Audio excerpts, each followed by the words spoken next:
ఛార్జీల పెంపును నిరసిస్తూ తెలంగాణ వ్యాప్తంగా టీఆర్ఎస్ ఆందోళనలు చేపట్టింది. ఇందులో భాగంగా ఖైరతాబాద్లోని విద్యుత్ సౌదాను టీఆర్ఎస్ కార్యకర్తలు ముట్టడించారు.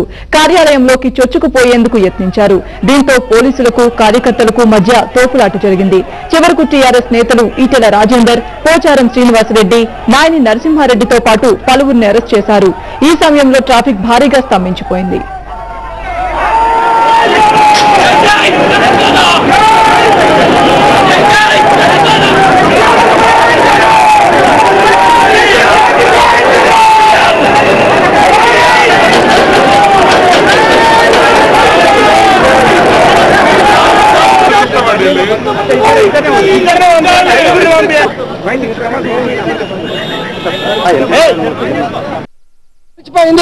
ఆనాడు ప్రజలు దెబ్బ కొడితే ఇప్పటికి కూడా లేవని ఆ తెలుగుదేశం పార్టీ విధానాన్ని చూసైనా ఈ కాంగ్రెస్ పార్టీ బుద్ధి తెచ్చుకుంటారని చెప్పి ఆశించినాం.